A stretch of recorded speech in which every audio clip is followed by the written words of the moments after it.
Lord Rama is like an ocean.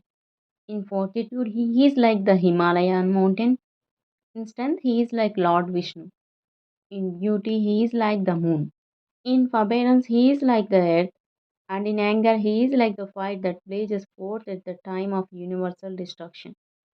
In wealth, he is like Kubera. In devotion, he is like Dharma, the Lord of righteousness.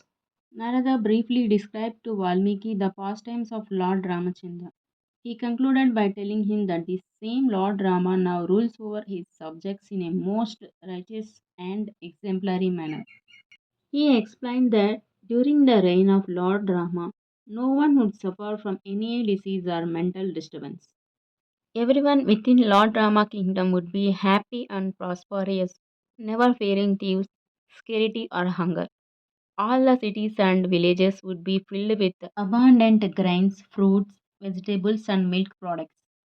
Indeed, the people would experience the same degree of piety, happiness that was exhibited during the Satyayuga. There would be no natural disturbances like floods, earthquakes, or famine, and all the women would be chaste and never suffer widowhood.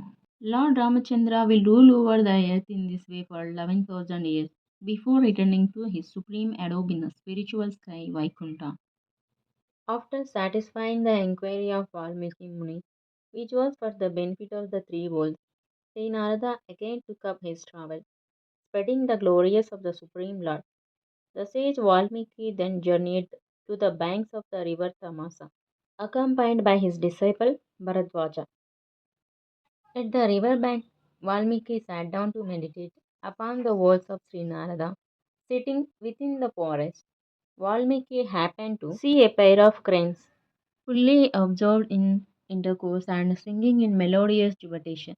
At that time, a malicious hunter of the Nishada race appeared from his hiding place and released an arrow that pierced the body of the male bird, causing it to fall shrieking to the ground. Then, upon seeing her mate riding upon the ground and smeared with blood, the bird cried out in terror, having suddenly been cast down from the heights of the sensual pleasure to the depth of despair. When Valmiki witnessed this tragic scene, feeling of great compassion welled up within his breast. Considering the Nishada violent act to be extremely sinful, Valmiki became angry and cursed the hunter, saying, O killer of birds, as a punishment for your heartless murder of an innocent creature engaging in gratifying his mate, may you never find peace of mind for endless years. However, no sooner was this curse uttered than Valmiki felt a pang of shame for becoming a victim of uncontrolled anger. Indeed, as an enlightened soul, he knows that all living beings are acting helplessly under the influence of material nature. Thus, he regretted retaliating against the hunter. Indeed, his curse seemed to hint of the predominant emotional expression of the Ramayana, which he had been contemplating since his meeting with Sri Narada. Thereafter, Valmiki bathed in the river Tamasa and returned to his ashrama with Bharadwaja.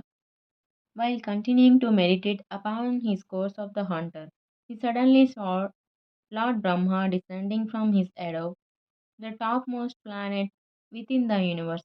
Overwhelmed with wonder and jubilation, the speechless Valmiki stood up to receive the firstborn being of the universe.